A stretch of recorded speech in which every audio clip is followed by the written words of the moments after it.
Manolotra ny araba mba ampirarenitso antsika rehetra indray tratran'ity famelabelarana amin'ny andro faharoa zay iarahantsika mandritra ity herinandro ity izao. No resantsika omaly ny mahakasika ny amin'ny atao hoe lasa ny fararano. Tapitra ny taom-piotazana nefa tsy voavonjy isika. Jeremia 9 ka ny 9:20. Kanefa tsy zany ny programan'Andriamanitra programan'Andriamanitra ho anao, programan'Andriamanitra ho antsika rehetra fa amin'ny Jeremia 9:50 ka ny 9:20 dia milaza izy. Dia ho tadiavina ny elokao fa tsy hisy, ary ny fahotanao fa tsy ho hita. Fanontaniana mipetraka dia ny hoe ahoana ny mety hahatanteraka ny teny fikasana io hoe eo amin'ny fiainantsika tsirairay avy. Tsy ho hisy intsony ny eloka, tsy ho hita ny fahotana eo amin'ny fiainantsika. Iaraka nondrika ny lohantsika hivavaka isika. Ray be fitiavana ny an-danitro, raha hianatra sy handinika ny teninao indray zahay amin'ity androandroany ity, dia mangataka ny fanatrehanao tanteraka ary ankasitraka anay rehetra na ny mandatenina izay rehetra izay miaino, ka ataovy tanolonaka afaka handray ny teny avy aminao izahay tsirairay avy. Tononona ny vavaka, rengatana nonony amin'ny anaran'i Jesosy. Amen. Ao amin'ny Salamo Jeremia 9:50 ka ny 9:20 ihany fa ny tapany farany dia manao hoe satria navelany Jehova ny eloko zay sisa narovany. Mba hahatonga antsika rehetra zany tsy hisy intsony ny fahotana, tsy ho hita intsony ny eloka zay ataontsika, dia satria navelany Jehova ny elokontsika tsirairay avy. Raha lasa nabavy malala isany, zay angeny natonga ny lesony ny famelabelarana zay nyresantsika omaly hoe mibeba, ary mela esory ny fahadisontsika rehetra, mba hahazahoan'Andriamanitra hamela izany fahadisontsika izany. Ao amin'ny Isaia 9:70 ny 9:1 sy ny 9:2. Isaia 9:70 ny 9:1 sy ny 2 dia zao ny fivaky ny teny: ampionony ny oloko hoy Jehova Andriamanitrareo. Mitory teny somahafaly amin'ny Jerosalema ka lazao aminy voalohany vita ny adiny, faharoa voavela ny elony, ary lefa malan-keloka fahatelo tsy mba hoe navela fotsiny amin'izao fa onerany Jehova roy eny ny amin'ny fahotana zay vitantsika. Famelan-keloka tanteraka, famelan-keloka azo antoka, famelan-keloka maimaim-pona nefa zay atolotry Kristy ho amin'ny fiainako sy ny fiainantsika tsirairay avy. Ao amin'ny Jeremia 9:30 nefa dia misy zavatra ataon'Andriamanitra mba hahatonga antsika ho tonga amin'izany toerana, ho tonga amin'izany vanim-potoana mahafinaritra izany. Ao amin'ny Jeremia 9:30 ka ny 9:5 manao hoe ary ho dioviko amin'ny elony rehetra izy zay nanontany tamiko, ka avelako ny elony rehetra zay nanontany sy ny odinany tamiko.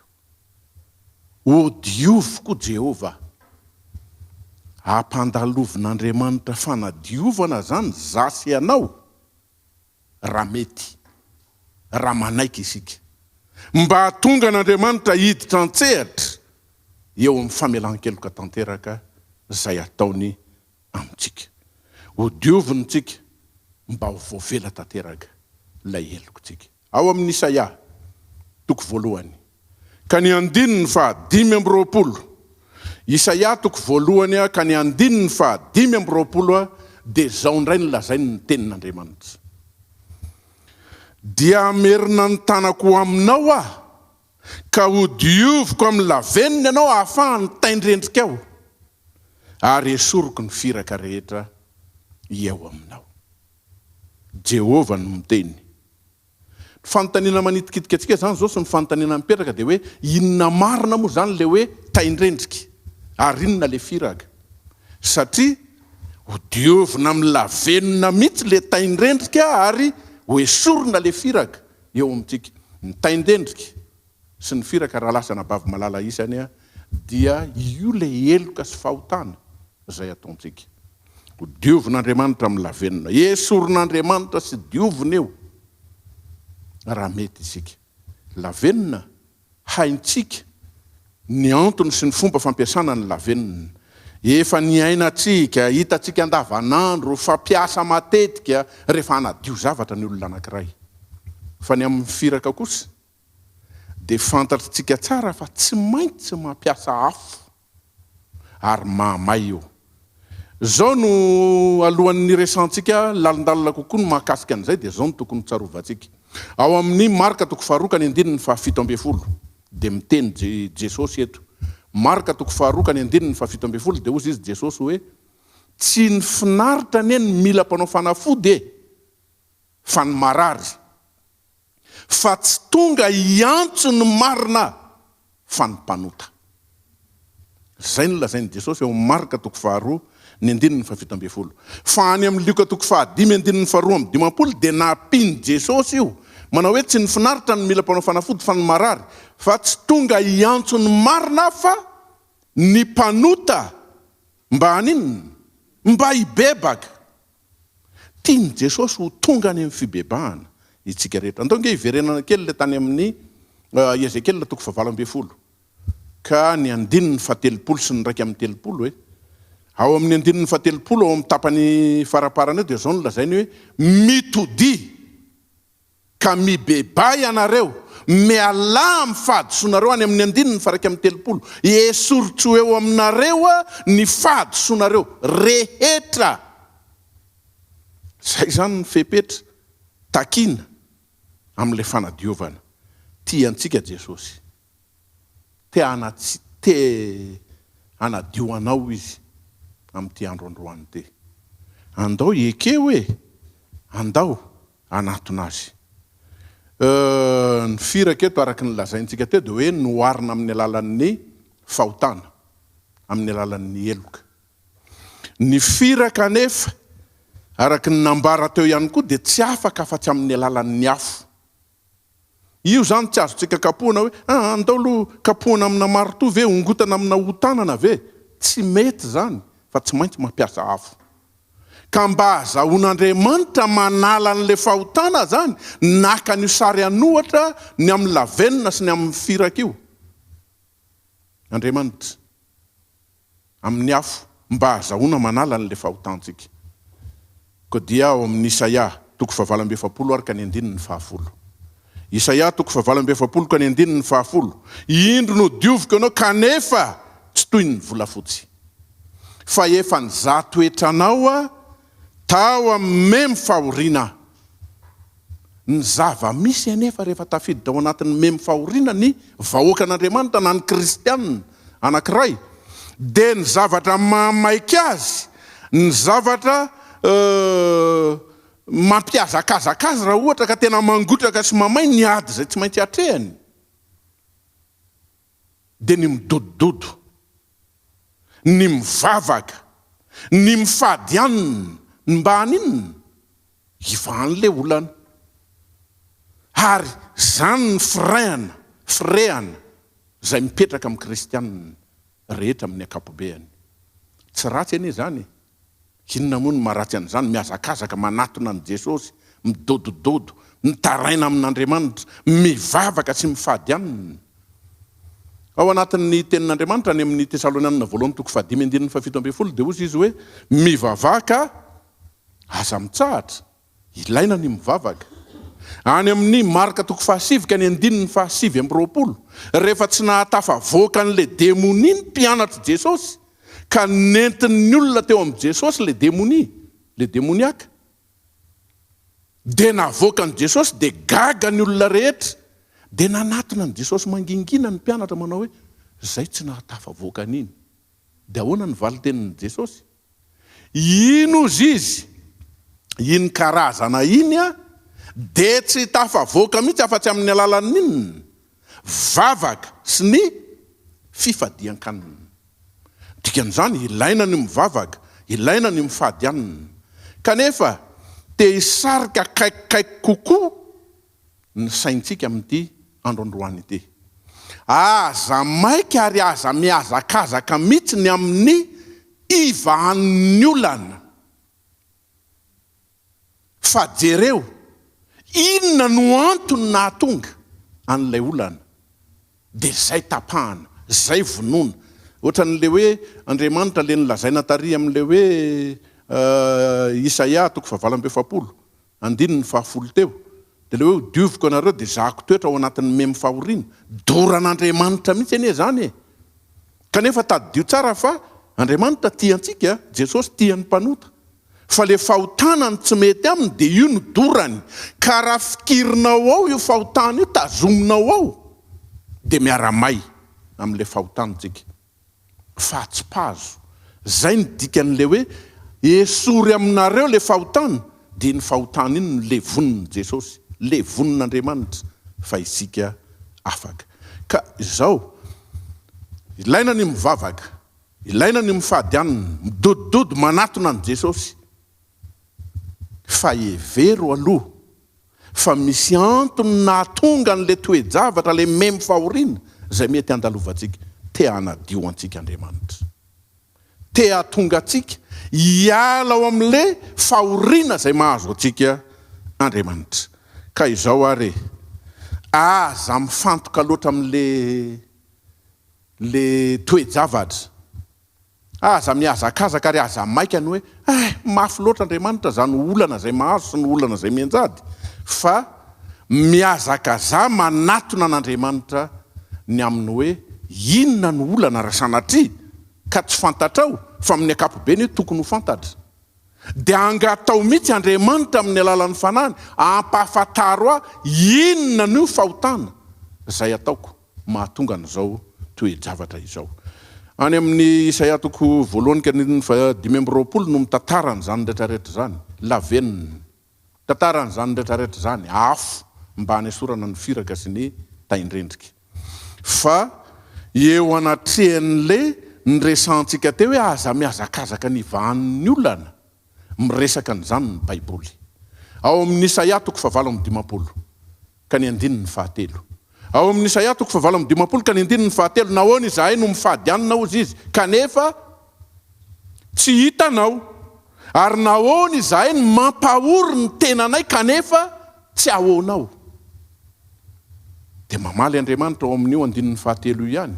Indro izy Andriamanitra, fa amin'ny andro fifadianareo azy, dia mbola ny tianareo ihany no ataonareo. Tafiditra ao anatin'ny memy fahoriana ny olona anankiray, ho diovin'Andriamanitra ny zanany, ny vahoakany, le kristianina anankiray, kanefa izay tianareo ihany mbola ataonareo ao anatin'le vavaka sy ny fifadin-kanina. Any amin'ny 9:4, indro no hiady sy ny fanditra no antony ny fadianareo, ary ny amely ny totoondro ny faharatsiana. Zany no antony fadiantsika anina. Dia ao amin'ny 9:5, moa fifadin-kanina toy izany va no ankasitrahako Jehova. Moa izany va no ataonareo hoe fifadiana sy andro akasitrahan'i Jehova. Itsika mifady anina, itsika mampahory ny tenantsika, kanefa ao anatin'izany toe-javatra zany, zay tiako atao ihany io Jehova. Esory fotsiny ny olana, fa izaho zay tiako atao ihany no ataoko. Verenantsika ny Isaia 49, andao any amin'ny 9:4. Verina kely amin'ny 9:4 tsika. Dia ao amin'ny tapany farany indrindra dia izao no lazainy. Izao fifadianareo izao ane ka tsy andrenesana ny feonareo any amin'ny avo e.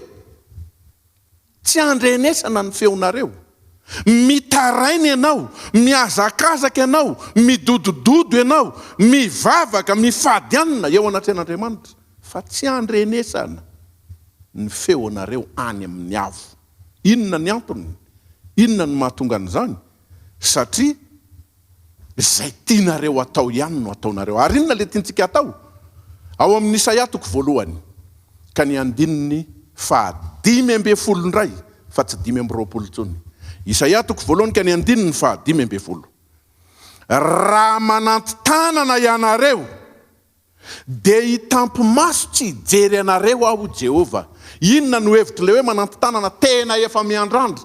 Ray masina Jesosy malalo tonga ny fotoana aritray amin'izay ny valim-bavaka. Ianao efa manantena mieritreritra fa efa mety mizotra amin'ny lalana tena izy ianao. Za efa nivavakako, za efa nifahadianako, aritray amin'izay Andriamanitra ny valim-bavaka. Eny fa na dia mivavaka be azy ianareo, zay ny toyiny. Dia maninona? Tsy hainao anareo anie Andriamanitra. Ianao mivavaka be fa Andriamanitra maninona? Manampy-tsofina. Tsy mihaino ny vavaka izay ataonao. Inona no antony kay? Fa nahoana no tsy mihaino vavaka tahaka an'izany le Andriamanitra? Satria feno ran'olona ny tananareo. Maloto ny tanantsika. Zay no antony. Ary mba hahatonga ny tanan'olona anankiray ho feno raha, tsy maintsy maninona izy zany zao aloha? Mamono olona anie zany. Mamono olona zany. Trobaranao amin'ny antson'olona anankiray. Ahodikodinao eo le antsony fa tsitotra ny raha, feno ran'olona ny tananao. Ary zay no mahatonga an'Andriamanitra mitampy maso tsy mihaino akory ny vavaka ataonao manentsitsofina izy tena tsy mihaino mihitsy na dia mivavaka be azy ianao. Satria mpamono olona ianao ka, feno ran'olona ny tananao. Dia ozy izy tsika rehefa miresaka eo anatin'izany, tsy marina kosa zany, tsy mitombina satria tsy mpamono olona zahay. Kanefa izao ny voalaza any amin'ny Jaona voalohany toko 9 ka ny 5:20. Jaona voalohany toko 9 ka ny 5:20 dia zao ny voalaza ny tenin'Andriamanitra. Zay rehetra mankahala ny rahalany dia mpamono olona. Ary fantatrareo tsara fa tsy misy mpamono olona manana fiainana mandrakizay mitoetra ao anatiny. Rahalahy sy anabavy malala izy zany. Kay le mamono olona fifankahalana eo amin'ny fiainana samby zanak'Andriamanitra. Rehefa mamaky any amin'le Isaia toko 9:20 iny tsika, ao amin'ny 3 mbola misy an'le hoe zay tianareo atao ihany no ataonareo. Dia inona le tianareo atao? Mbola misy miresaka hoe ka ny olona miasa ao aminareo izy ampahorianareo ny mpiasanareo. Misy zavatra be dia be lazay ny tenin'Andriamanitra. Mpamono olona mankahala. Zany toe-javatra zany anefa dia hita matetika amin'ny vahoaka an'Andriamanitra. Tsy manonona anara-piangonana na izy tsika amin'ity androndroany ity. Hoe ny fiangonana riananina zany na ny fiangonana atsy zany na iry fiangonana itsy. Tsy manonona koa fotom-pinoana zay tazomin'ny olona anankiray. Ka hoe iry olona ry mivavaka tsy amin'ny fiangonana ohatran'izao, zao zany ny finoana zay arahany amin'le anaty fonoteny le fahaizantsika azy amin'le atao hoe finoana. Tsy miresaka an'izany tsika fa hita ny anatin'ny fiangonana rehetra io ankehitriny. Ao anatin'ny fiangonana dia mifankahala ny membre, mifankahala mpiara-mivavaka. Zay rehetra mankahala ny rahalany dia mpaninona? Mpamono olona. Ny antony vavahako sy ny vavahanao nefa mba hahatonga atsika rehefa ho avy Kristy dia anana inona? Anana an'le fiainana mandrakizay ho tonga any an-danitra. Fanontaniana farany izay apetraky ny tompo dia hijanontsika amin'ity maraina ity dia izao hoe Isaia toko 4:20. Salamo azafady. Salamo toko 4:20. Salamo 4:20. Ny andininy 7 sy ny andininy 4. Salamo 4:20 ny andininy 7 sy ny andininy 4. Manontany Andriamanitra eto dia izy ihany ny mamaly. Iza no hiakatra any amin'ny tendrombohitry masina ary iza no onina any? Dia inona ny valiny? Zay rehetra maninona? Madio tanana sy mahitsy fo. Kay zany le hoe maloto tanana fianoran'olona efa fantatritsika ny fankahalana. Fa mba hahatonga antsika adio tanana, elao ny fankahalana satria miainga avy amin'io daholo eny. ny ratsy rehetra zay mitranga amin'ny fiainantsika andavanandro, amin'ny fiainantsika amin'ny mampivavaka atsika io, any amin'ny toeram-piasana rehefa mifakahala, misy mahavita amin'ny famosavy ingeny anatin'ny toeram-piasana mba hahatonga anahy izy ve ny lehibe andraikitra anahy mba hahatonga anahy ho eo amin'ny toerana io, misy mahavita amin'ny famono ane mifanarama. Ary any anatin'ny fiangonana azy misy an'izany ingeny raindray mba hahatonga anahy amin'ny toerana tahaka an'izao sy amin'ny endri-javatra tahaka an'izao, mifankahala ny kristianina. Zay mankahala ny rahalahiny mpamono olona. Mila madio tanantsika raha te ho any amin'ilay fiainana mandrakizay, ary mila ihany koa mahitsy fo. Rampitso ho vavahany ny tenin'Andriamanitra, ahoana ny hahatonga ny olona anankiray, inona le hoe mahitsy fo, inona le hoe madio tanana. Ny tompo aneny toetra ao anatintsika tsiraray avy. Ny tompo no ampahery atsika hikarakara ny fiainantsika, indrindra fa ny ara-panahintsika tsiraray avy. Ka sambo ambininy sy ho salama amin'ny zavatra rehetra ny isika mandritra amin'ity tontolo ny andro ity. Ny tompo no hitantsika rehetra. Amen. Iaraka hivavaka isika, iaraka hanondrika ny lohantsika, anaraka ny vavaka izay atao. Ray be fitiavana any an-danitro, miantso anao izahay na dia efa manatrika anay azy ianao, mba ho fanomezam-boninahitra ny anaranao zany rehetra izany, ary mba hisehonay fa bitika tsy mahefa na inona eo amin'ny fiainanay izahay. Mpanota, mpanompo tsy mahasoa, mavesa-keloka, ary olona zay tsy mieritreritra mandrakariva ny amin'ny anatanteraka ny sitraponao angamba. Ray masonao amin'ity andro androany ity, diovy sasao izahay, fa manaiko diovinao. Kanefa tompo, aza atao mavesatra loatra zay mety anadiovanao ny tsiraray avy zay mandre izao famelabelarana izao. Ary aoka tsy andry an'izany izahay fa hibebaka afoy ny fahadisoanay, hiala amin'izay tsy mety rehetra ataonay, mba hatonga anao hiditra an-tsehatra, ka hanadio tsy ny tananay ihany fa hanadio koa ny fonay tsiraray avy. Tononinay ny vavaka ary angatahanay nonony amin'ny anaran'i Jesosy. Amen.